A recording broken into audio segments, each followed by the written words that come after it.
സേമിയ കൊണ്ടൊക്കെ ബിരിയാണി ഉണ്ടാക്കി എന്നേത്തിന് കൊള്ളാന്ന് വിചാരിക്കും, പക്ഷെ അടിപൊളി സാധനം കേട്ടോ. കുറച്ച് കാശ്മീരി മുളക് പൊടി, സാധാരണ മുളക് പൊടി, മഞ്ഞൾപ്പൊടി, കുരുമുളക് പൊടി, ഉപ്പ്.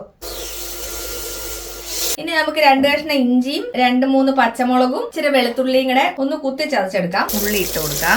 ഇഞ്ചിയും വെളുത്തുള്ളിയും പച്ചമുളകും കൂടെ ഒന്ന് ചതച്ചതും കൂടെ ഇട്ട് കൊടുക്കാം. ഇച്ചിരി ഉപ്പും കൂടെ ഇട്ട് കൊടുക്കാം. നല്ല ഫ്ലേവറിന് ചെമ്പേല ഇട്ട് കൊടുക്കാം. ഇതിനകത്തേക്ക് ഒരു 2 തക്കാളി, ഇച്ചിരി ഗരം മസാലയും കൂടെ ഇട്ട് കൊടുക്കാം. നമ്മുടെ ചിക്കൻ ഇല്ലേ, അത് ഞാനൊന്ന് പിച്ച് പറിച്ച് വെച്ചിട്ടുണ്ട്, അതിങ്ങനെ ഇട്ട് കൊടുക്കാം. കുറച്ച് നെയ്യ് ഒഴിച്ചു കൊടുക്കാം. കുറച്ച് വെളിച്ചെണ്ണയും കൂടെ ഒഴിച്ചു കൊടുക്കാം. പെരിഞ്ജീരകം, പട്ടയും ഗ്രാമ്പും തക്കോലം ഇട്ട് കൊടുക്കാം. കുറച്ച് സവാളയും കൂടെ, വെള്ളം ഒന്ന് ഒഴിച്ചു കൊടുക്കാം. 3-4 രമ്പേലയും കൂടെ ഇട്ട് കൊടുക്കാം. നല്ലൊരു മണമാകട്ടോ. ഉപ്പ് ഇട്ട് കൊടുക്കാം. ഒരു നാരങ്ങയുടെ നീരൊന്ന് ഒഴിച്ചു കൊടുക്കാം. ഇനി നമുക്ക് ഈ സേമിയ അതിനകത്തോട്ട് ഇട്ട് കൊടുക്കാം.